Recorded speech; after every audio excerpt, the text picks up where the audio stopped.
All right, this is it. The year in review. I am so excited to be able to do this video. This was my first year on BookTube. Okay, I've actually had a YouTube account since 2017, I believe, but this was the first year that I did anything with it. Um, I've learned a lot. I have learned a lot, and it is a great community to be a part of, and I'm so glad that I finally, became a part of it, that I finally got to talk about my passion that is literature, got to share with other people and converse with other people and meet new people. And I'm just so glad that I'm now, on BookTube. I'm a small fry right now, but we're going to try to maybe maybe boost the numbers a little bit going into 2022. But this is my first year in review video. This is me looking back at the year 2021 and the books I read therein. I'm so ecstatic to be able to do this. Um, I think I did better this year than any year previously. I always usually I usually cannot be found without a book in my hand, but I really think this year I set a new record. I don't know how many books I read this year. I couldn't say. Um, I read, but I do think that I read more this year than I ever have in any year previously, and so I'm giddy. I'm quite giddy to be able to say that. I think I beat my personal best, and I did a lot of reviews this year. I talked about a lot of books, some good, some bad, and that is what I now am looking back on. The worst and best reads of 2021. Because you know me, uh, a lot of other booktubers would just do the best books of 2021, but not me, because I read a lot of books. I read a lot of books this year. I think my personal record actually. I read a lot of books. Some of them were good, some of them were bad, and I'm going to talk about both of them because now looking back, I can see clearly which ones really, really deserve praise, which ones really, really floored me and blew me away, and which ones let me down hard. And that's what this list is. It is the 10 worst and the 10 best reads of 2021. Now, just a little information before we get started.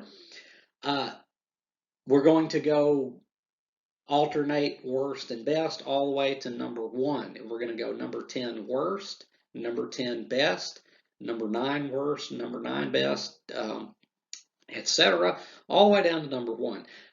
Just a couple rules, or a rule, and then some disclaimer, so a little disclaimer, I suppose, prior to beginning. These books have to be books that I read for the first time in 2021.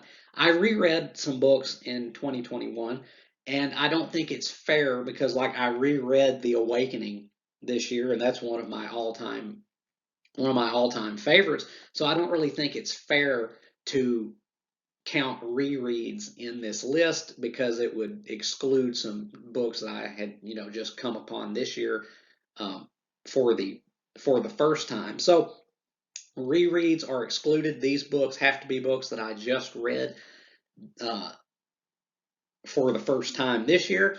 And a disclaimer: just because these books are on my best or worst list does not mean that they are inherently good or bad. This is just my opinion. And even within my opinion, even though this is just my opinion, I want to say right now that some of the books on here that are, especially the ones on the worst list, I guarantee there are going to be a lot of people out there that would disagree with some of this, and that's okay.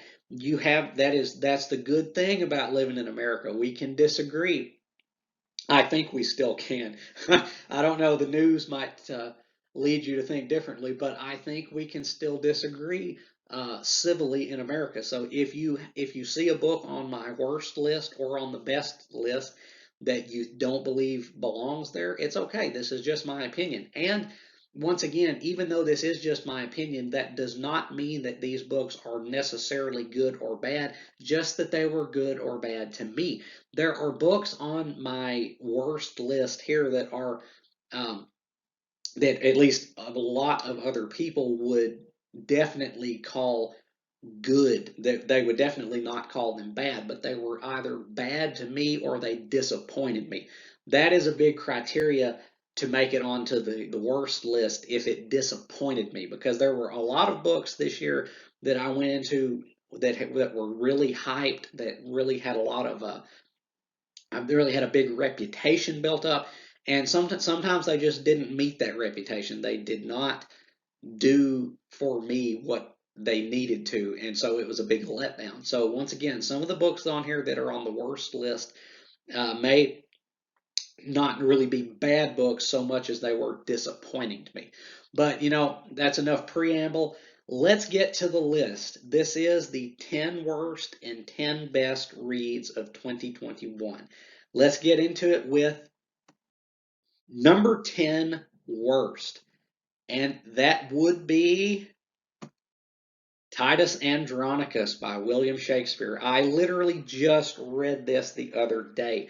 That is another thing that you may notice, is that a lot of the books on here are books that ended up being read by me within the last 2 or 3 months of 2021. I promise you, I did not intend it to be that way. It just kind of worked out that way, that a lot of the books that made this list, either as the good or the bad, just so happened to turn up at the very end of the year. But um, I don't suppose that matters, but it's just kind of odd, I suppose. But Titus Andronicus, I literally just read this the other day and did a review on it. I knew this book, and again, this is kind of cheating a little bit.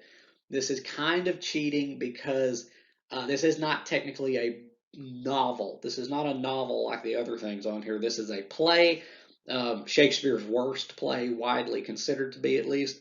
And I would be hard pressed to disagree. I knew this play was going to be subpar at the very least when I bought it. I bought this for like 25 cents at a library sale. That's about the most you'd probably ever want to give to read it, because it is not the Bard's best. I knew it was going to be subpar in comparison with Hamlet or Othello or something, but I was kind of unprepared for just how bad it actually was.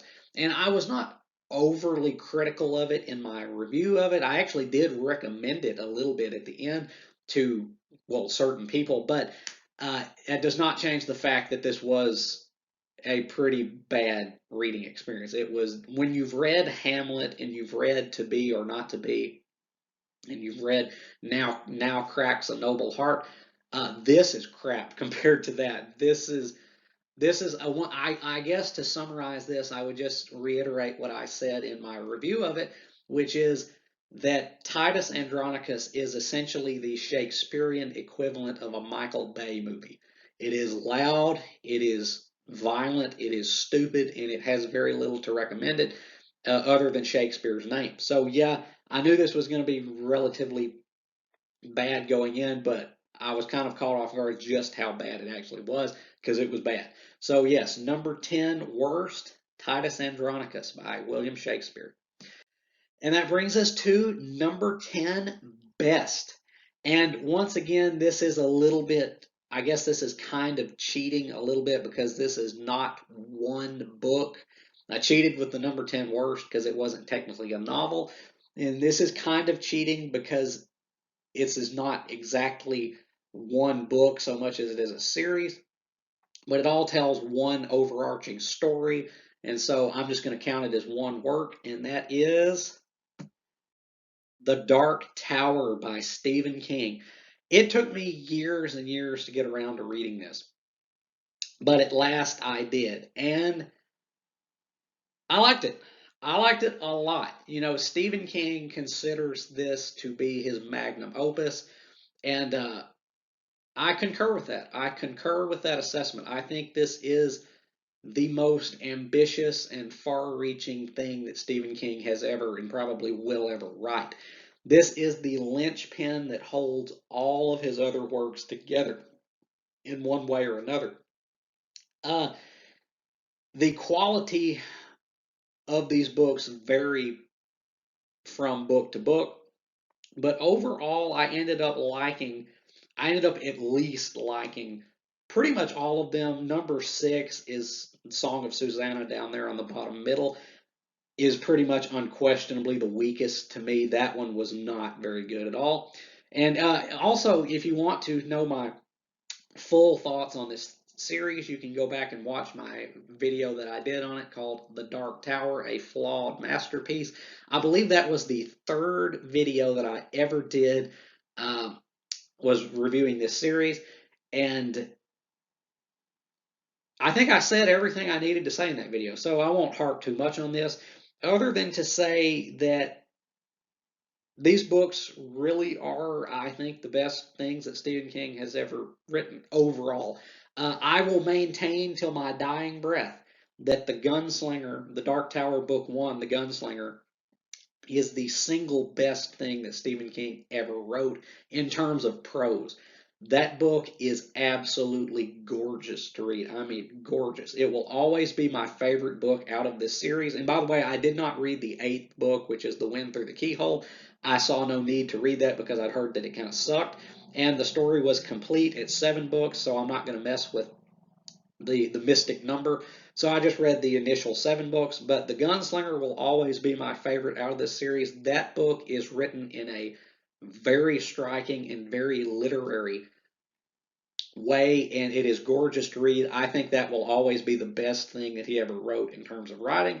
Uh, but all of these books did for me what they needed to do. You know, I didn't really have a lot of expectations going into this because Stephen King is not the kind of writer that you want to hang too many expectations on.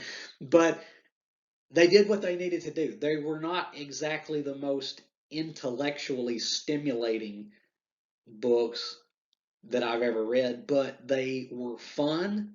They were engaging. They had a great sense of adventure and a great and epic cosmic scale, which I wasn't really anticipating actually, and a decidedly and surprisingly metafictional bent there in the last 3, which I don't think anybody could have ever seen coming.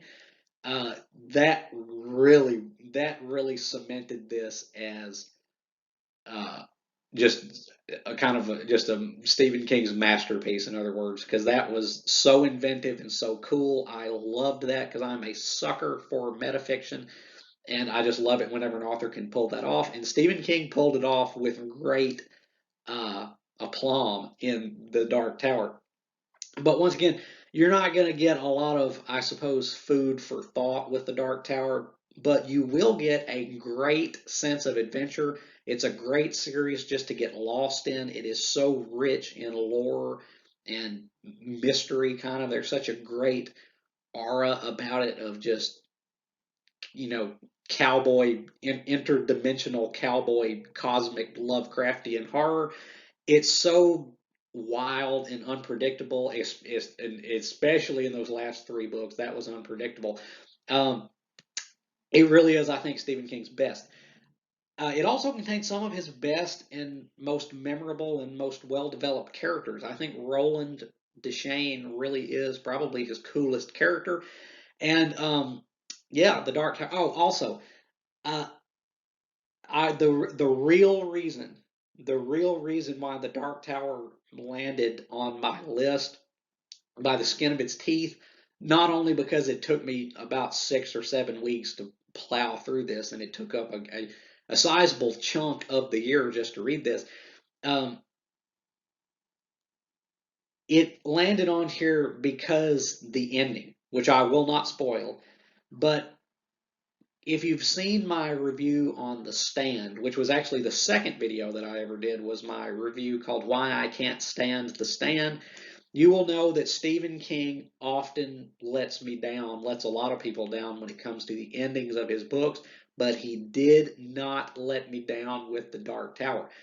Um, Considering that Stephen King's endings so often are lackluster or just all out suck, I think it is remarkable that the same man that can write so many crappy endings wrote the most perfect ending I think that has ever been written. I think the ending to the dark, a lot of people hated it. A lot of people absolutely loathed the ending to this series, but I thought it was absolutely perfect. I also concur with Stephen King's assertion that there never could have been any other ending. The ending to the Dark Tower is the only ending that ever could have been. I agree with that wholeheartedly. It is about the journey, not about the destination. And yeah, the Dark Tower, it's only at number 10, but it earned its spot because Stephen King so often lets me down, but he didn't let me down with this. Okay, well, some of the books were better than others, and this kind of reinforces my belief that Stephen King cannot write female characters without sexualizing them and over sexualizing them. Because there was some weird crap in here, some weird sexual crap in here, yeah, not going to get too deep into that, but even though the quality does vary book to book, overall this series did pull it out, and I loved it. So yeah, Dark Tower number 10 best. Number 9 worst, and that would be Herbert West-Reanimator by H.P. Lovecraft. Okay, this one is also kind of cheating because this is not a novel, it is a novella because H.P. Lovecraft barely wrote anything that could even barely be categorized as a novel. This is a novella, and this is widely regarded as his worst work. I actually would disagree with that. I read a lot of H.P. Lovecraft this year because I bought a boxed set, a collection of his, which contained not everything that he wrote, but a lot of it, almost everything that you would want to read of his. It was a very thorough compendium of H.P. Lovecraft's works. And even though there were stories in that collection that I disliked actually more than Herbert West Reanimator, this is the one that I disliked the most that is long enough to actually merit being on this list because all the rest of the stuff was mainly short stories. This is the novella of his that I disliked the most. This was stupid. Okay, this was some of the dumbest. Like H.P. Lovecraft is known for elevating the horror genre. Uh, he brought a level of cerebralism to horror by really solidifying what cosmic horror was that it is now called Lovecraftian horror, interchangeably. That's what he was known to do, and this was not that. This was some schlocky B movie, and they actually made a movie out of this called Reanimator, and it was a glorious campy B movie because that's all that this ever could have been. This was some schlocky B movie garbage that he churned out just to make a buck. It did not have any of the cosmic overtones that his best works do. It was very stupid. It was something of a parody of Mary Shelley's Frankenstein, which is my favorite book, and so parodying that was a good way to get himself on my naughty list, I suppose.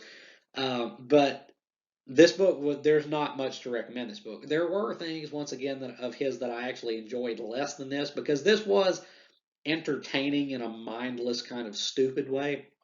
It was gory. It was surprisingly gory. Uh, he is also not known really. He is really not known for being overly violent, but this was surprisingly violent. Like this was a kind of a grisly kind of story. Um, and it really was kind of cheap and lowered him. And oh my goodness, the racism. I am not usually the one to harp on the racism of H.P. Lovecraft because there are plenty of other people out there that will be happy to do that. But usually though I don't harp on this too much, this story was racist as crap. And it was whip like if you're not and there are lots of authors out of that time period that held views which we would consider racist now, but usually they just restricted themselves to kind of subtextual implications and kind of a air of distrust or aversion to one certain type of people, but not H.P. Lovecraft. The racism on display in Herbert West-Reanimator was rough. Um, I'm not gonna, go into what it was, but it will give you whiplash because you're like, crap, he did not even beat around the bush. Like, I guess if you're going to hold those kind of views, the least you can do is be upfront about them. So I will give him credit. He was pretty, uh, he was pretty forthright about his views on race, but my word, that was rough as all get out. So, yeah, this novella just doesn't have much to recommend it. So that's why it is number 9 worst H.P. Lovecraft Herbert West Reanimator. And number 9 best is A Voyage to Arcturus. Now, this was a surprise. This was a surprise. I want to say I did not even.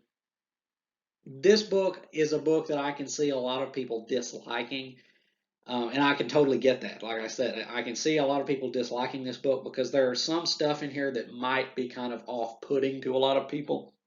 It was kind of off-putting to me, if I'm being honest. But at the end of the day, this book was a book that marched to the beat of its own drum. David Lindsay uh, really did kind of he really did kind of forge his own path with this. This is one of the most unique books that I've ever encountered. I don't even know how to describe this. I also did a review on this. I've done reviews on most of the books on this list. Uh, So if you want to go back and hear my complete thoughts on any of these works, chances are I have a review on it. Some of these things I haven't, but most of them I've done reviews on. And I've done a review on A Voyage to Arcturus, in which I described it as the most bizarre and weird thing that I'd ever read. And I stand by that. It really is the weirdest, strangest, most odd and unusual thing that I've ever read. But there was a certain ballsiness to it that I can't help but admire and respect. It was very committed to exploring a lot of things. It is so inscrutable at the end that I didn't even know what happened. I don't even know what the ultimate takeaway was meant to be. But it was a deep work. It was deep. It was so deep actually that I don't know that anyone has actually touched the bottom when it comes to A Voyage to Arcturus. But I just honestly I can't help but respect this a little bit. It did something unique unto itself, and I admired that. And the writing was pretty good. It was a pretty well written book. Um, I don't know exactly again what the ultimate point was, but it was so unique and unorthodox that I don't know. I just kind of won a little place in my heart. So yeah, A Voyage to Arcturus, weird beyond belief, but it won my respect actually. And so yeah, number 9 best, A Voyage to Arcturus by David Lindsay. Number 8 worst is Flesh by Richard Lehman. This is no surprise. It has Richard Lehman's name on it. It's going to be a crap book because Richard Lehman was a crap artist. I mean he was an artist when it came to crap. His books, if you've never read a Richard Lehman book, they are garbage, every last one. I read this just to, I think I was trying to, I think I had read something relatively highbrow and demanding, and I was kind of wanting something just to clear my mind a little bit. So I read this book that I'd had on my shelf a while, and I knew it was going to be crap. I knew it was going to be bad when I picked it up, but it does not change the fact that yes, it actually exceeded my expectations for how bad it was. And I did a review on this book as well on Halloween because it is a horror novel. Um, I did a review on it, and I was not overly condemnatory regarding it because it's not the kind of book that's ever meant to be taken as serious literature. It's just meant to be read once and, put on a shelf and never picked up again. And I can assure you that will probably be the treatment it receives with me. But it does not change the fact that it is still an appallingly bad book. The writing is so bad. Once again, if you watch my original review of this book, there is literally a line in the book where it says Jake looked at his wristwatch. He did not know why he was looking at his wristwatch, but then he realized it was because he wanted to know what time it was. That is I'm paraphrasing, but that is a literal line in that book. The writing, Richard Lehman was about the worst writer that you will ever see professionally published. I'm sure there are indie writers out there worse than him, but when it comes to professionally published books, Richard Lehman was probably one of the worst. No synonyms. The tone is so juvenile. I'm not even going to go into it too much, other than to say the characters make choices continually that are so removed from what normal people would decide. It is comical. This book is stupid. It is a self-aware kind of stupid. It very much invites you to laugh at it, and that's why it's only number 8 worst on here, because I knew it was going to be bad, and it was bad. But it doesn't change the fact that it was bad. And so, yeah, Richard Lehman's Flesh is number 8 worst of 2021. And the number 8 best book of 2021 to me was Other Voices, Other Rooms by Truman Capote. So I had read Truman Capote's In Cold Blood earlier in the year, and I was not really that impressed. It was a good book. It was a good book, no doubt. It was a well told, very meticulously researched um, account of a real life event. But considering that Truman Capote is often held aloft as one of the finest writers, one of the one of the finest American writers of the 20th century, I was surprised that it really did not blow me away in terms of the writing. But I picked up this book because I wanted to give him one last try, and I was very glad that I did that. This book was gorgeous. I mean, absolutely gorgeous to read. Other Voices, Other Rooms is probably his masterpiece, I guess, which ironically it was his first book. It was his debut. But it was a great book, gorgeous to read. It was a Southern Gothic. In my review, which I did of it, as I called it Southern Gothic, because this book is an example of queer lit mixed with Southern Gothic, and it really did explore what it's like to grow up in the deep South in the early 20th century,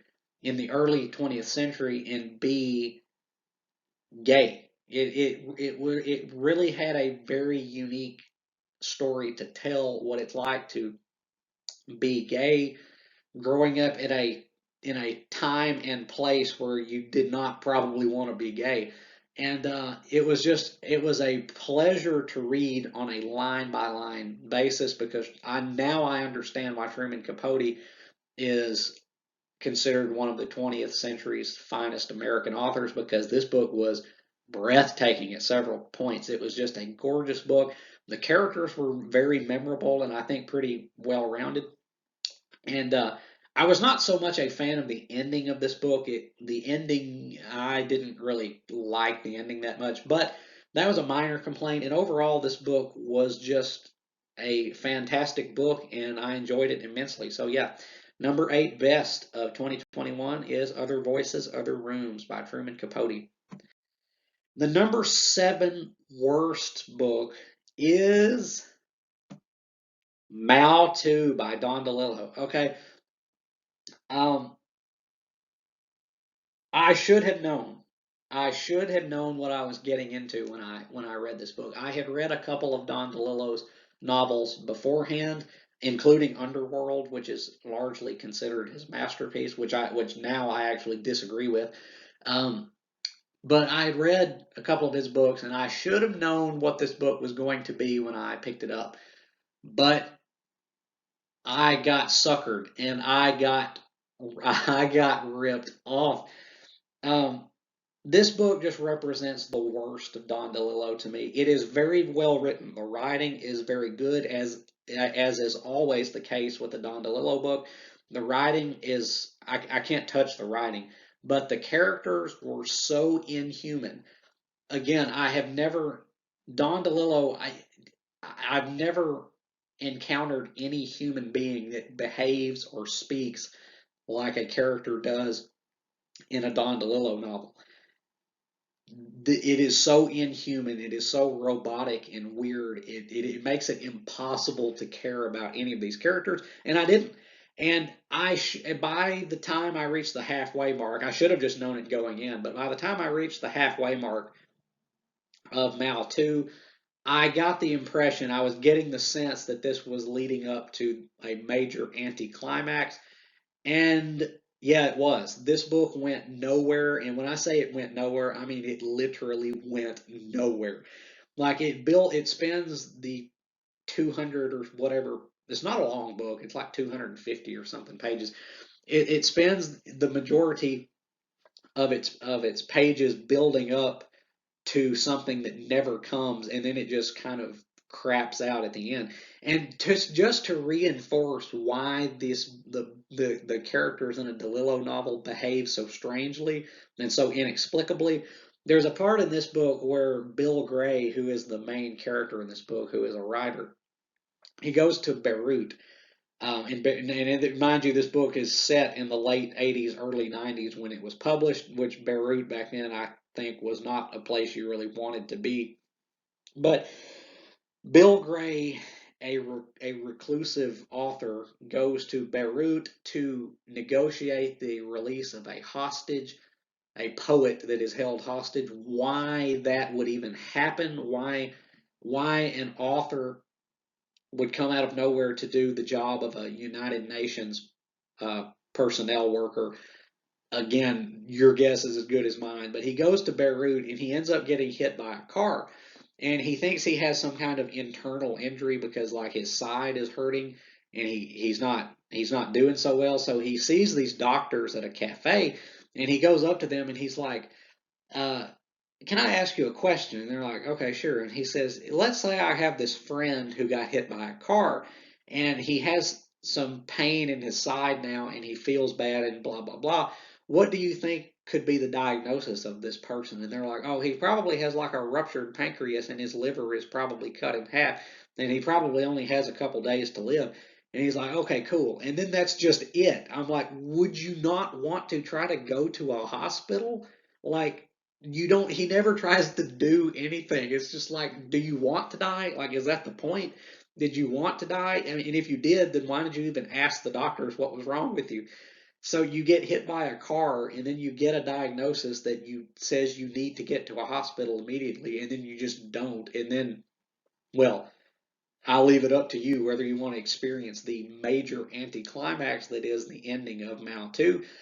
This book really represents the worst of Don DeLillo. It is excellently written in the sense of its prose, but the characters, I've never encountered any human being that behaves or speaks even remotely like they do in this book, and it just ultimately leads to nothing. And it's pretentious as hell. It is so pretentious. DeLillo has got his head so far up DeLillo has got his head so far up his own ass with this book that it was painful and cringy. And yeah, that's why it is number 7 worst of 2021. But the number 7 best book of 2021 was Libra by Don DeLillo. Old Donnie D made it onto the list on the good and the bad. Actually, I have 3 authors, I believe. I believe I have 3 authors that made it onto the list on both the good and the bad side, and Don DeLillo being one of those 3. Everything bad that I just said about Mao II and how just bleh that book was, Libra is the opposite of that. Libra, I do believe, is Don DeLillo's true masterpiece. I think it surpasses even Underworld. Perhaps not in scope, but definitely in execution, because this book was excellent. I thought when I did a review on this as well. You can go check it out. It's called Libra by Don DeLillo, a bullseye, and it really was a bullseye. It hit almost every mark. I thought when I picked up Libra that it was beyond Don DeLillo's capability to elicit any kind of an emotional response in me because he is so cold and robotic and inhuman with his characters. But I was actually wrong. Libra actually made me feel something on the behalf of Lee Harvey Oswald because that is what this book is about. Libra is a conspiracy, it is a literary conspiracy thriller about the life of Lee Harvey Oswald and the events surrounding the assassination of John Kennedy. Uh, I really do think this is DeLillo's best book, or at least the best of his that I have read. It hit almost every target. Oswald was a fascinating character. The story developed at an excellent pace, and there was some actual, I don't know, it just actually kind of moved me, and it actually did something. And it was gorgeously written, just like all of DeLillo's books. It was very well written, and I liked it. The prose was sumptuous and great.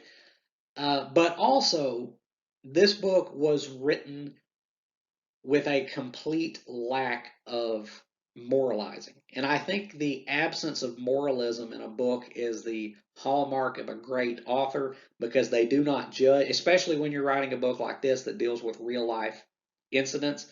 It's good when an author does not judge. They do not try to slant anything one way or the other. They leave it up to the reader as to what their ultimate reaction to the work is.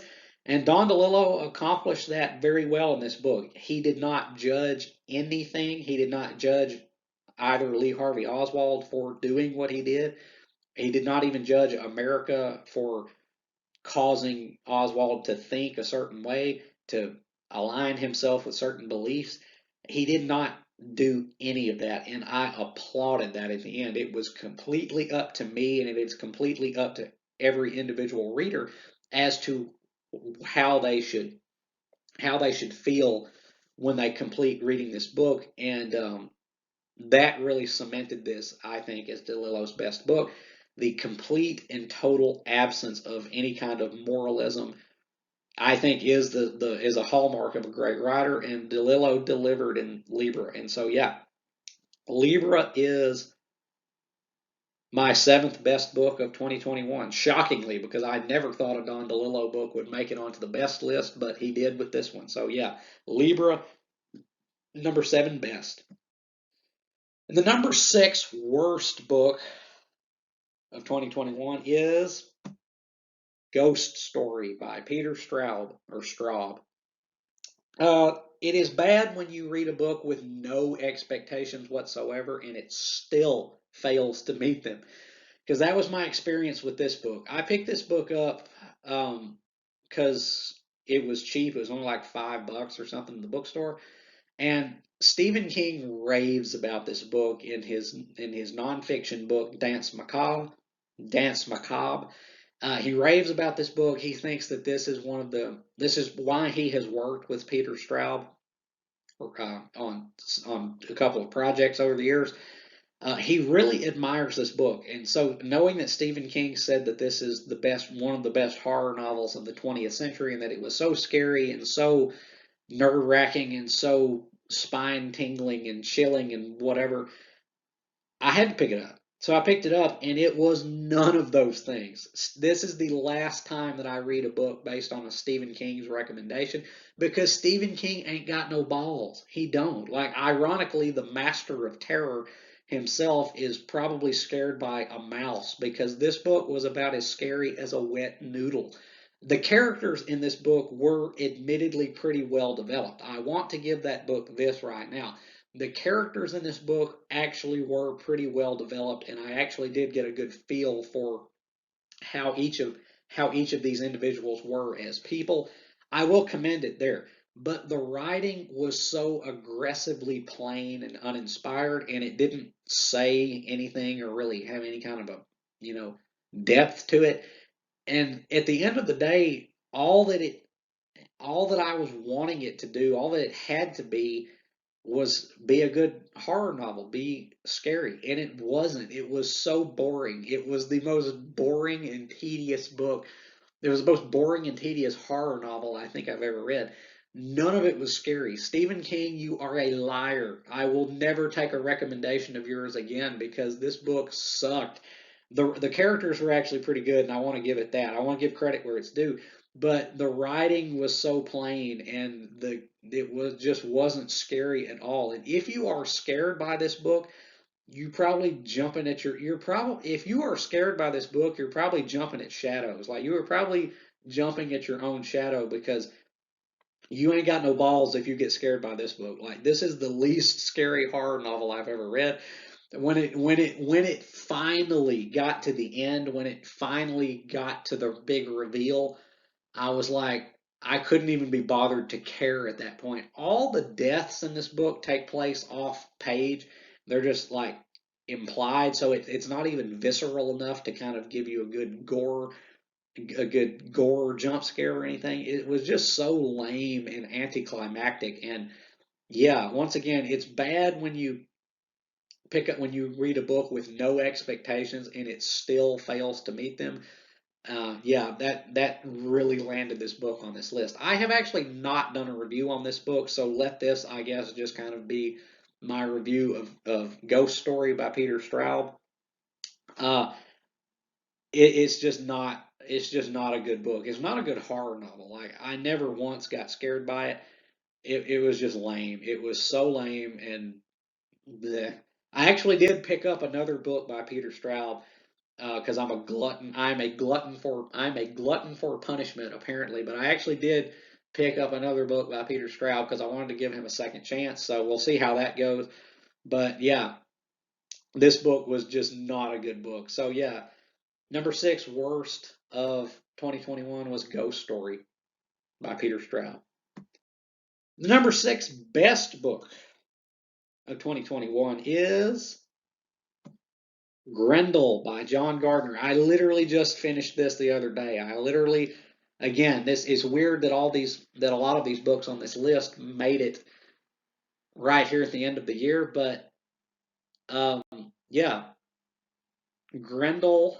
I just read it the other day, and I just did a review on it, and this book was good. This book was really good. The writing was great. The it is so it is so philosophically oriented that honestly, I don't even know what this book was actually about, but it was deep, whatever it was. It'll give you lots of food for thought. Grendel was an excellent character and an excellent narrator as well. And it really was such a great, I consider this kind of a postmodern novel because it really did toy and it really did deconstruct the original Beowulf epic. And I don't know. There's really not a lot that I can say about this that I didn't say in my initial review that I just made a couple days ago. So if you want to know my complete thoughts about John Gardner's Grendel, just go watch my review that I made um, about it because this book is just really fabulous. It is a fabulous, fabulous book. Um, Again, it is so inscrutable that I'm not sure that my little pea brain was actually able to pick up what it was laying down in full, but I liked it whatever it was. It was very well written. The writing was striking and very lyrical and very naturalistic as well. And Grendel was a great character. Like I will not soon forget Grendel as a character or as a narrator because it was just great. It was just a great book. So yeah, number six best is John Gardner's Grendel. And the number five worst book of 2021 is The Last Wish by Andrei Sapkowski. I'm probably butchering that name, but whatever. There is not a lot to recommend this book. I picked this book up because The Witcher is such a hot property. The video games, especially that third one, the third video game, The Wild Hunt or whatever it's called, is considered one of the best video games I think that's ever been made. So that's pretty cool. The television show with Henry Cavill is apparently pretty good. So I just wanted to try to give The Witcher a chance, and I want to say right now I don't usually read a lot of fantasy, and this did not really help out with that. This was so lame. This was so lame. The writing was so bland. The characters were so bland. It was so juvenile in its tone, in the way that the way that them titties were coming out every chance they could get. I understand why a large and common criticism leveled against this book is the sexism, which you can definitely kind of construe that out of it, because this book was it was kind of like a 12-year-old's fantasy at some parts. Uh, the stories that comprise this book were not linked together in a way that made this seem like an actual more than just some disjointed short stories. And if this is the beginning of the Witcher saga, heaven help the rest of that series, because this just was not good. And I wasn't overly negative in my review of this, because there were a couple of things that I liked about it. I liked the concept of what a Witcher is. I thought that was really cool. Um, and I admired the aspect. I admired the fact about it that it did not take itself too seriously. It was not afraid to be whimsical, because I thought it was going to be some kind of grim, dark, violent, hypersexual, bloodbath. But it wasn't. It was kind of hypersexual. It was a little bit exploitative and juvenile, but it was whimsical enough that I did admire that about it. But other than that, there's just nothing to recommend this. The writing's not that good. The characters are flat and bland, and I couldn't ever be bothered to care. And the story is just when you kind of get to where you actually kind of do care about something in that story, it ends. And so it's just like, why even bother? And I won't bother. Will I read any of the other Witcher books? Yeah, probably not. This was my one and only go with The Witcher, and it was not a good one. So, yeah, The Last Wish by Andrei Sapkowski, number 5 worst book of 2021. Sorry to say. And the number 5 best book of 2021 is Radio Free Albemuth by Philip K. Dick. I literally just posted a review of this book prior to making this video. That is how narrowly this book made it on here, because I was reading this book. I just completed this book today, but I knew it had to go on here because this book rocked me. This was this was maybe not Philip K. Dick at his best, but it was Philip K. Dick at near his best. And it was absolutely, absolutely, absolutely Philip K. Dick at his most intimate and personal. This was a largely autobiographical novel. I'm not gonna talk about what all constitutes this book, because that's entirely too much to go into just right now. But if you would like to know more about this book, just check out the review that I literally just posted about it, because I really did kind of gush over this book. This book reminds me why, why, why, why Philip K. Dick is one of my favorite authors, because this book had it all. It had that crazy, paranoid, mystical mumbo jumbo.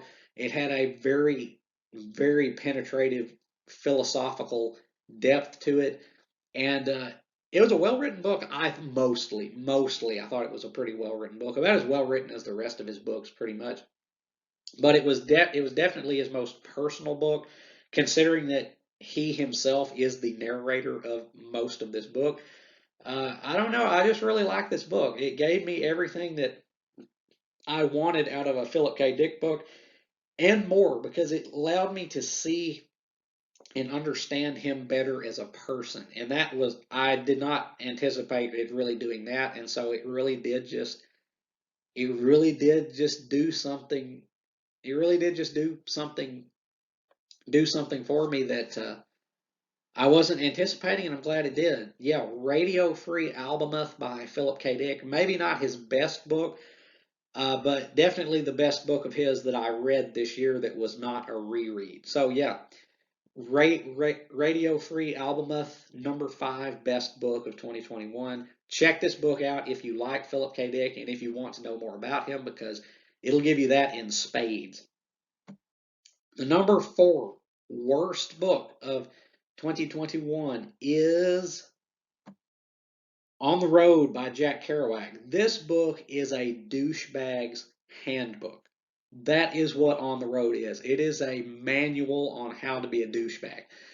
Uh, this book is the defining statement on the beat generation, and I don't contest that, but that does not make it any more pleasurable to read.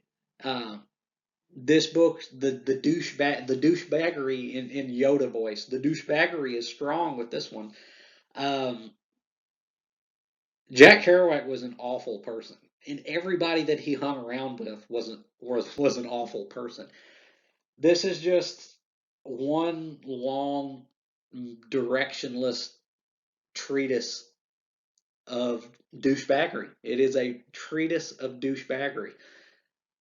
It's just awful people doing awful things and wasting their lives treating other human beings like absolute crap.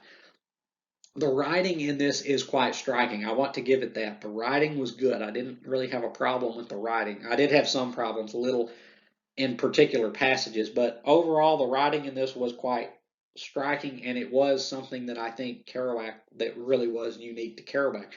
But everything else was crap. There's really not much in terms of depth to this. Every chance this, I've never read a book. I have never read a book like On the Road, where every chance it gets, it sticks. It sticks. It's every chance that Kerouac gets, he sticks his foot in his mouth. It is so insensitive. It is so offensive. It is so outlandishly tone deaf that it honestly kind of amazed me. And considering that this is an American classic, or at least a classic of the 20th century, and often considered a great American novel, that really hurt. That let me down. And knowing that Thomas Pynchon really adores this book and champions this book, after I got done reading this, knowing that fact, I was like, yeah, that answers some questions. That makes some more sense. That makes some sense, I guess. But yeah, this book was just the. I'm glad I read it just to say I experienced it, but was it ultimately worth it? I guess time will tell. But anyway, yeah. #4 worst book of 2021, On the Road by Jack Kerouac. And the #4 best book of 2021 is To the Lighthouse by Virginia Woolf. I liked this book way more than I was anticipating. This was my first experience with a Virginia Woolf, and I thought it was going to be a lot more difficult to read than it ultimately was. And I didn't really have a lot of expectations going into this because I was like, nothing this praised and this hyped can actually measure up, can it? But it did. This book was fantastic. The characters were extremely well developed and memorable, mostly at least. The writing was gorgeous. It had an unexpected level of philosophical depth to it, which I didn't know that it was going to have. And there's just not a lot I can say about this book. Pretty much all I have to say about this book is positive things. It blew me away. It blew me away, and it took up barely any of my time to read. It was only like 200 pages, 209 pages, I believe. It was so short, but it did so much. And if you want to know my thoughts on this, go back and watch my review of it because I went much more in depth in that than I'm going to go here. But it was just a really good book and I liked it. I was so happy that I liked it because I was like, yes, this was really me cutting my teeth on the modernist movement because I had not explored that many books or really any. No, I had read The Sound and the Fury by William Faulkner prior to this, but beyond that, I was not overly I was not overly familiar. I was not overly familiar with the modernist texts, and I picked this book up and I read it and I loved it, and I'm so glad. And so yeah, the number 4 best book of 2021 is To the Lighthouse by Virginia Woolf, all day long. And the number 3 worst book of 2021 is Counterclock World by Philip K. Dick. Oh, PKD. You literally just made it on here on the best list a moment ago with one of your books, but you made it on to the worst list with this one. This book was bad. It was. It had a lot of interesting subject matter. It had a lot of interesting themes to it. A lot of intellectual, um, a lot of intellectual tidbits that you could really get a lot out of by reading. But as I said with Gravity's Rainbow, big ideas do not by themselves a good book make. And Counterclock World exemplifies this. I'm really wondering if Philip K. Dick put any kind of thought into this book at all. It did not make sense. Okay, I can forgive a lot. Okay, I can forgive a lot. I can forgive a lot when I'm reading a book, but I cannot forgive nonsensicalness or nonsensicality, I suppose. This book made not one iota of sense. Okay, this is a book about the dead coming back to life and time running in reverse, except it really doesn't, because I don't know, it's just so mixed and muddled in the execution. It was honestly kind of stupid. Like, I want to say this right now. Counterclock World is either the smartest stupid book I've ever read or the stupidest smart book I've ever read. I don't know which, but it was a strange fusion of intelligence and stupidity, and it just did not work. I was not actually overly negative in my review of this book, which you can go check out. I think any book where people eat with their assholes is at least worth a read, just based on that alone. But there's only so much that can do, and this book, it made no sense whatsoever. And it was like Alice in Wonderland, except even that book made more sense than this book did. It just was not Philip K. Dick's best. It wasn't. It was. I don't know that it is his worst, but it's got to be down there next to it, because this was a mess. And I would recommend this book only to I would recommend this book only to Philip K. Dick completionists, those who just want to read everything that he read, or to those that are interested in exploring different viewpoints on time and death and religion and faith and such. This book has a lot, again, of course, it's a PKD book. Of course, it's going to have a lot of intellectual and philosophical depth to it, but once again, that by itself cannot save a book when the plot does not even have any kind of sense or logic to it at all. And this book was just a mess. It really was. So yeah, uh, number 3 worst book of 2021 is Counterclock World by Philip K. Dick, as much as it hurts me to say that.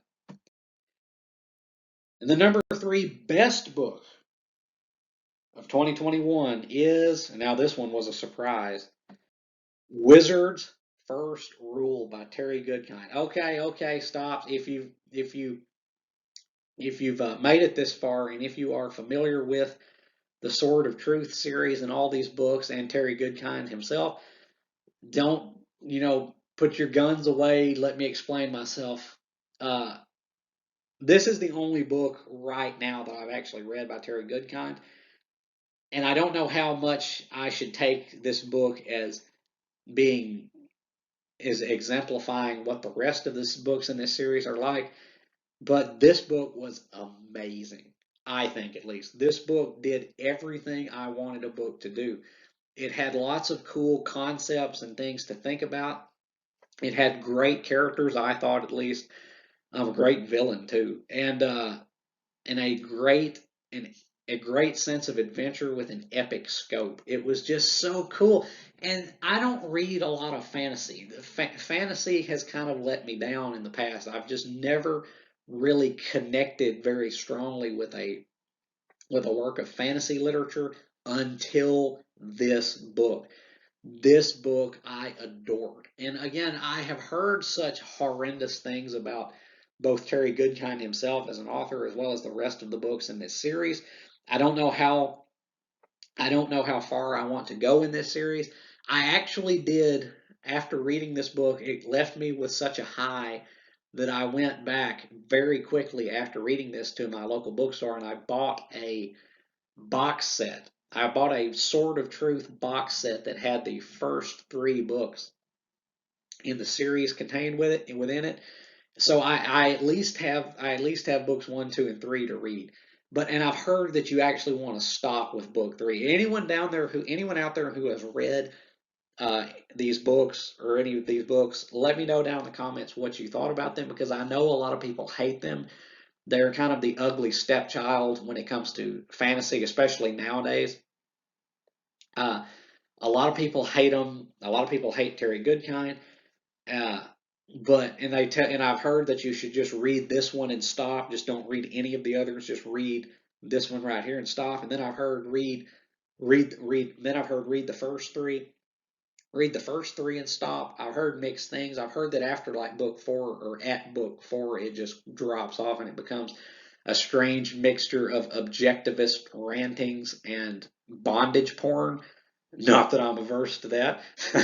Not that I'm averse to that, but um, there was a lot of bondage porn in this. I was shocked at how brutal and how kinky this book got, but it surprised me. It surprised me. And again, I'm not averse to some good bondage porn. So it's like that joke. It's like that picture, that meme picture with. It's like that meme picture with Skeletor, where it's like, "Ha ha, jokes on you. I'm into that shit."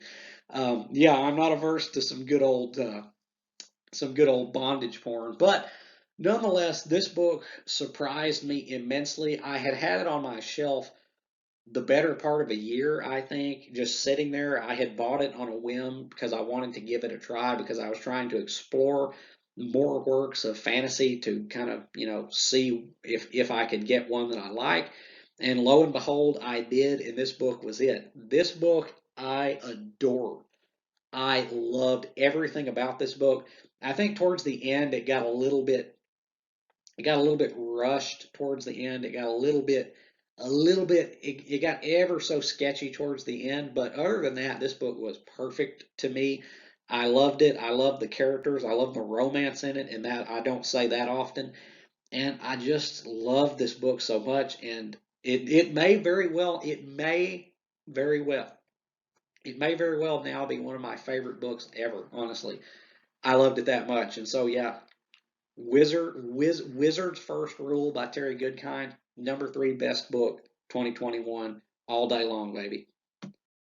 And the #2 worst book of 2021 is, and now this is where I said we're going to turn some heads and some people are going to get up in arms and say, "How dare you put this book in this place?" But as I said at the beginning, it's dependent not only upon the quality of the book, but upon how much it disappointed me. And the #2 worst book of 2021 was The Green Mile by Stephen King. This was a crushing disappointment because I love the movie based upon this book. I think the movie The Green Mile is easily one of the best movies of the last 25 years, if not of all time. I have yet to meet any person that dislikes that movie, and I don't ever want to, honestly, because I would be very uncomfortable around that person, to be honest. But the book just wasn't good. It wasn't. And I wanted it so badly to be. I wanted it so badly to be good because I love the movie so much. But when I read the book, it was a mess. It was a hot mess. I did an hour long review of this book, an hour long critique of this book, if you will, which you can go watch where I break it down line by line almost why the writing in this book was so bad. I mean, now, Stephen King, I've never said that Stephen King is a good writer. I think Stephen King is a great storyteller. And the distinction between storyteller and writer was never more apparent than it was when reading The Green Mile. The premise of this book, the story that it tells, is awesome. I love it. I love the story, but the execution with which it was told was awful. This book was written. This was not a gray area. Okay, this was not like, he could have worded a couple things better, or he could have, stopped it here. No, this book was badly written. I mean, badly written. And you know what? I have all these Stephen King fanboys out there going, all these Stephen King fanboys out there that spend their time sucking him off because that he is the greatest author ever and you are so stupid that you can't see that. Bring it on. You know what? You can watch my review of this book. Watch my review of The Green Mile and tell me if you don't at least agree with one point that I made when I reviewed this book. The writing in this book was flat out bad. And usually with Stephen King's books, the writing is kind of uninspired and kind of lackluster, but this was one of the times where it was literally bad. Okay, The Green Mile is a badly written book, and it crushed me. It absolutely crushed me. Once again, that is not to say that this book overall is horrible, because it's not. This is definitely one of the best books that he put out in the 1990s, at least. But considering how much I adore the movie and how much the movie continues to move me every time I saw it, how emotional the movie is, the book just wasn't. The book was not good. This is a clear example of the movie being better than the book, because this book was not very good at all. It was a crushing disappointment. It let me down so hard, and considering this is the most recent book that I've read by Stephen King, we're on the outs yet again. With the Dark Tower, we were riding high, me and him, with the Dark Tower. We were chugging along on Blaine the Choo Choo. Uh, we were rocking and rolling because I was like, "Yeah, Stephen King, you're back in my good graces." And then I read this, and it was like, "Nope, get right back on the naughty list," because this book crushed me. It crushed my soul. It was a major disappointment, and I hate to put it here at number two worst, but it really was. So yeah, number two worst book of 2021 was The Green Mile by Stephen King. But the number two best book of 2021 was The Outsiders by S.E. Hinton. Go back and watch my review of this book if you want to know my thoughts on it. There's not much more I can say here that I said there, but that review was one of the. It is a rare book indeed where I can say it is truly and utterly perfect. There is not one single sentence, there is not one single word that I would have changed in this book. It is a truly flawless experience, and it had everything I wanted. It had good writing, maybe not fantastic writing, considering that she was, 16 or 16, I think, when she wrote this. Maybe not the greatest writing ever, but it had good writing. It was more than competently written. It had great characters. It had great emotion to it, and it had a lot of great themes and social criticisms too. This was just a perfect book. I love this. I love the movie as well, but the movie is not as perfect as the book. This book was perfect. Uh, I love it. I absolutely love it. This also may be one of my favorite books now. Like, I made my top 10 list earlier this year, but I may have to redo it now because this was something. Like, this was something. I did not anticipate this book having such a strong reaction. I did not anticipate myself having such a strong reaction when I read this book, but I did, and I loved it, and it is so incredibly perfect, and I'm just in awe of this book. I am. Again, if you want to know my complete thoughts on it, all of which were positive, go back and watch my review that I just made a week or so ago. Great book, one of the best books of the 20th century, I think. And you may say I'm an idiot because I said that, but you know what? I stand by it. This book is amazing, and I loved it. And the number one worst book of 2021 is and it landed here by a very large margin. This book, I did not have to think very much about where this book was going to wind up on the list. The number one worst book of 2021 was Fear and Fear and Loathing in Las Vegas by Hunter S. Thompson. This was a god awful book. And I'm going to tell you this right now. I'm going to tell you, I is going to tell you why this book sucked ass. And that is because this book lies to you. The review that I did of this book has got nothing but hate. It got not one single like, but it got a lot of dislikes. And I had comments saying that this book was, amazing and whatnot, and that it did what it said it did. Hell no, it did not. I can, as I've said previously, I just said a little while ago, I am a very forgiving reader. I can forgive a lot with a book, but what I can absolutely not forgive is being lied to. And that is what this book does. It lies to you. I want to draw your attention to the subtitle of this book, which is A Savage Journey to the Heart of the American Dream. No, it isn't. Okay, I will tell you that right now. No, it's not. This book, what this book is this is a nonfiction novel. I guess it is a journalistic. It is every bit as much a work of journalism as it is a work of fiction.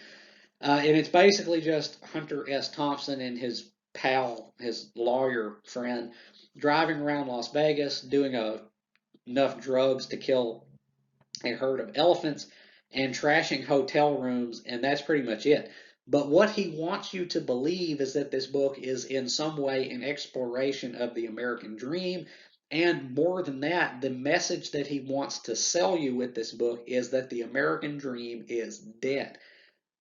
And it's a lie. Not that the American dream is dead. I will leave that up to, I'm not going to say one way or the other. But the book itself is a lie because it doesn't do shit. Okay, this is a shit book because it doesn't do shit.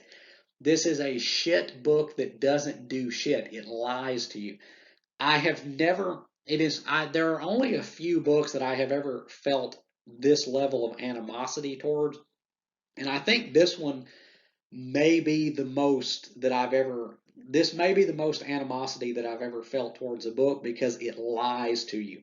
And it sells a message that it cannot back up, that it does not even try to back up. Okay, let me break it. Let me break it down for you. Okay, let me break it down. This book tries to present itself as a savage journey to the heart of the American dream. Okay, how does it explore the American dream in action? It doesn't. This is just some dudes driving around Vegas doing drugs. That's it. How does that explore the American dream? If you're going to make grandiose claims, as this book does, that the American dream is dead, the system is rigged, blah blah blah. If you're going to say things like that, you have to back it up, and this book did not. Okay, look, journalism as a field is dead. Okay, journalism, we know by now in 2021 journalism is dead as a doornail, and this book right here is where it started to die, because this book is nothing but a lie. Let me explain. If you're going to explore the American dream and whether it still exists or not, whether it is still attainable or not, it would greatly behoove you to provide some facts, provide some figures, provide some evidence, provide something other than mescaline and rum and opiates. Provide something to verify your claim, because your baseless claim, because this book doesn't give you anything. This is Hunter S. Thompson. This is Hunter S. Thompson writing about a time he and his lawyer buddy drove around the strip in Vegas and took some quaaludes and trashed some hotel rooms, and then they drove off into the desert sunset saying, "The American dream is dead. We have proved it." No, you haven't. You haven't proved jack shit. Did you provide any statistics about the rate of success of entrepreneurs and small business owners, even in the Las Vegas area? No. Did you provide any figures? Did you provide any figures or statistics about the about the ability of individuals statistically to rise from one social class to another to escape poverty? No, you didn't. Did you did you provide any kind of statistics about, I don't know, home ownership, about how easy it is to purchase land, property, a house?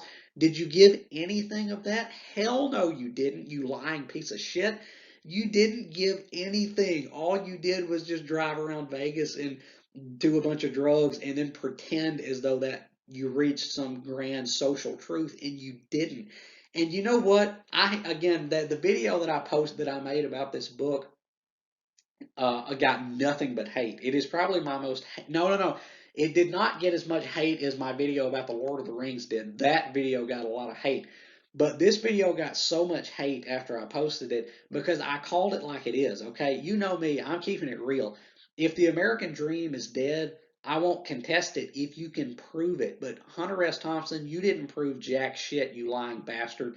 You just did a bunch of drugs and drove around and trashed hotel rooms and treated people like crap. And then you were like, yeah, we totally proved the American dream is dead. No, you didn't. You didn't prove anything. Your book is just your book is just 200 pages of lies. And I detest both you and your book because of it. Once again, the review that I did of this book got so much hate. It got nothing but dislikes, and I got comments of people saying, "Yeah, Hunter S. Thompson totally proved the American dream is dead," but yet nobody could ever exactly explain how he did. Nobody could explain how he did. They just said, "Yeah, he totally proved it." Okay, explain yourself. Explain how driving around Vegas in a convertible high out of your mind and trashing hotel rooms proves that the American dream is dead. Tell me that. Tell me that if you can. Tell me how that proves the American dream has died and is no longer achievable. It doesn't prove anything. This book is nothing but a lie. And beyond that, Hunter S. Thompson was a complete douchebag. I detested his narrative voice, start to finish, with this book. He is such a slime ball.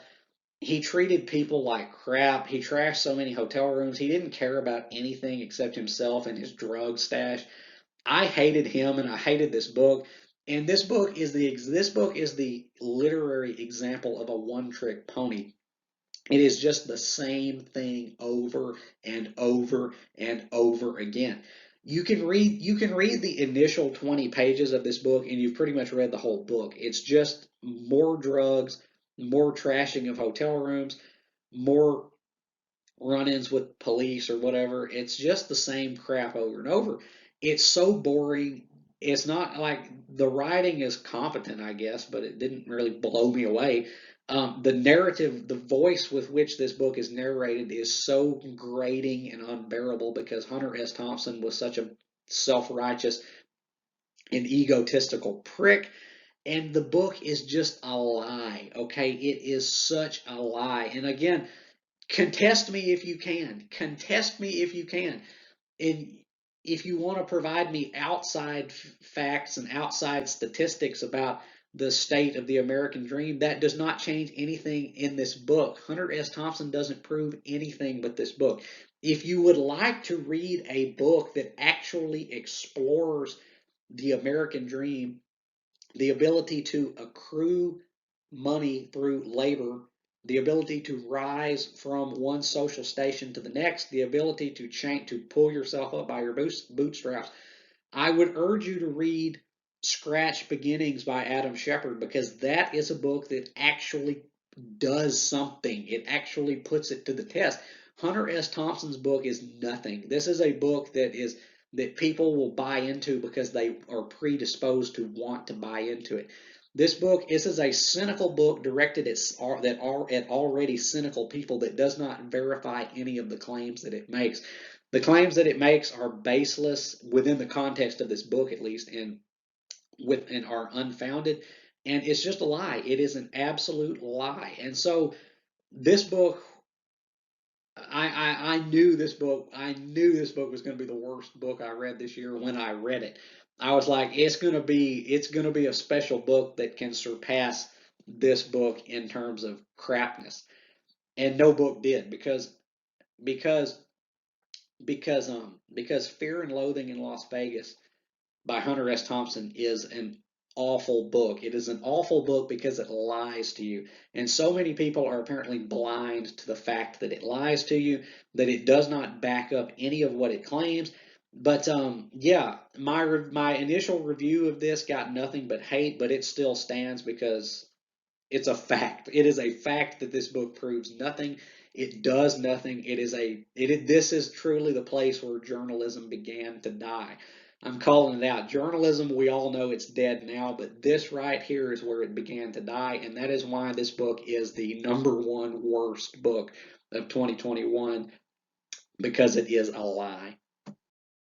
And the number one best book of 2021 is, drum roll please, this is it, the the this is the watermark of my reading in the year of 2021. Drum roll please. Number one best book is Moby Dick by Herman Melville. I don't know what to say about this book. I made my review, actually it wasn't a review, it was an analysis actually of Moby Dick, was an hour and 40 minutes long. It was the longest video I had made up till that point. Actually, it may still be the longest video I've made. Uh, it took that long just to even scratch the surface of what this book is. This book utterly blew me away. And I was not anticipating that, considering that me and Moby Dick were mortal nemesis for a long time. I had tried to read Moby Dick like I want to say at least three times in the past, and I just never could do it because it was so tedious and boring.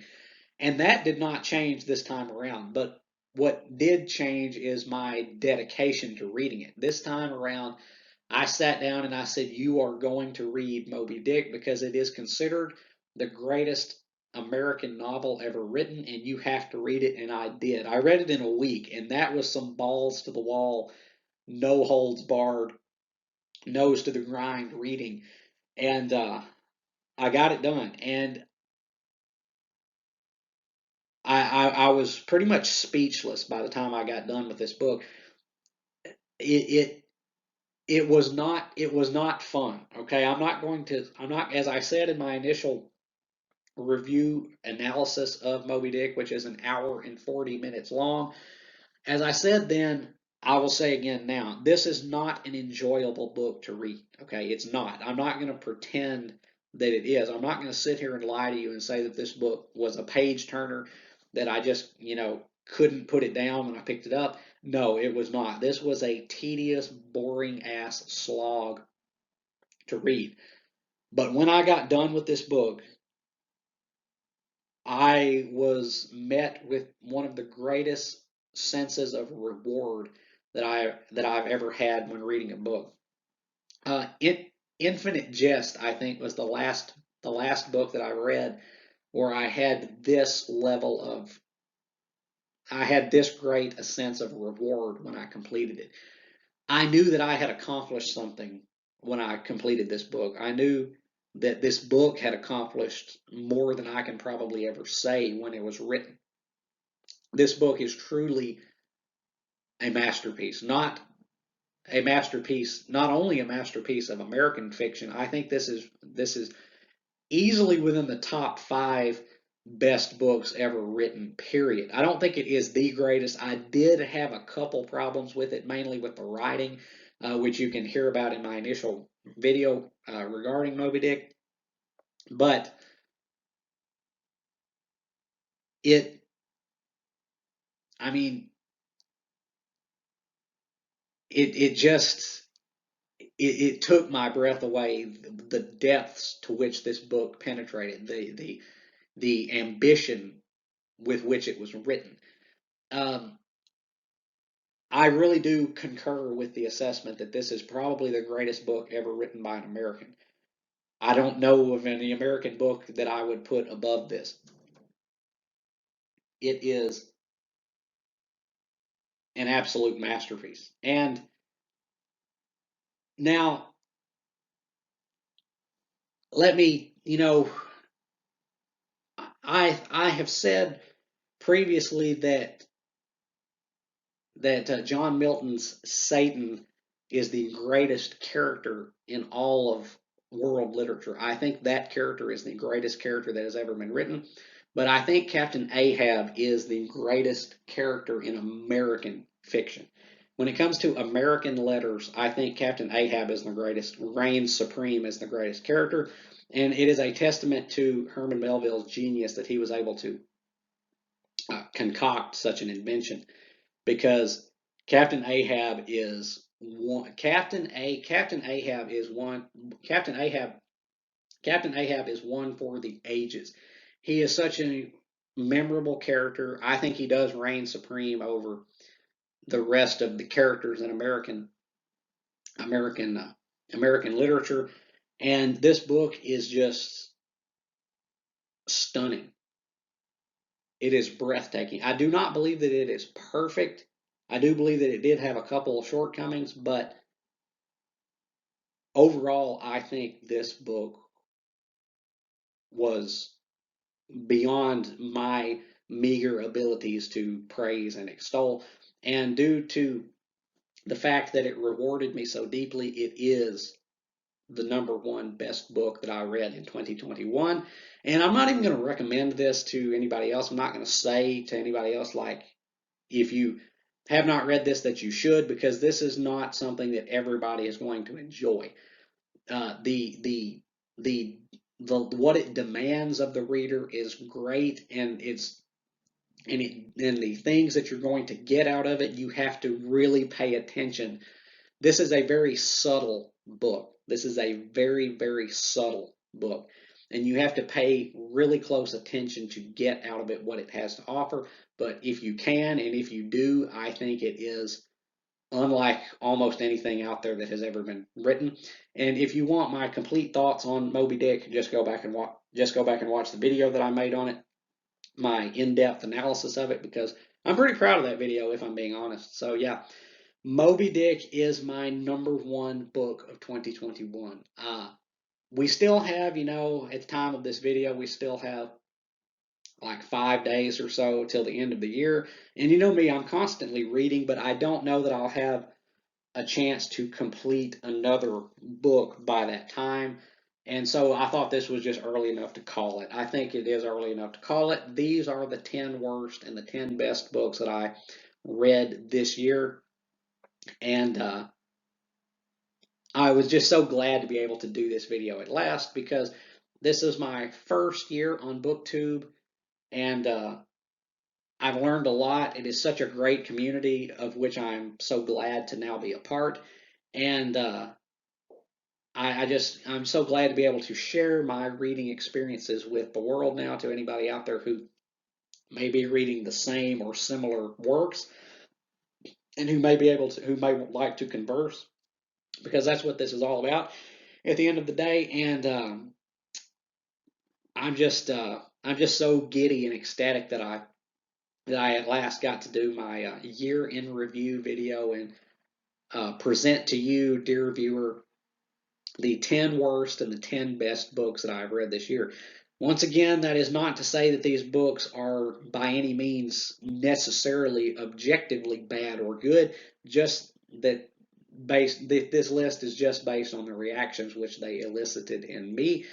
And your own reaction may differ, certainly, but yeah, this is it. 2021 was it was a good year to me in terms of reading. I really do think I surpassed my personal best.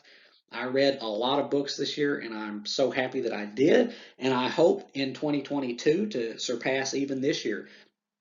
I don't know how that's going to go, but I'm hoping that with 2022, I will get to read even more books and get to share with you even more reviews and analyses of them. And I'm just glad to be here. And I hope that you have enjoyed my review, this video, all these books, because these are the 10 worst and best of 2021. And as always, remember to like and subscribe. And until next time, peace.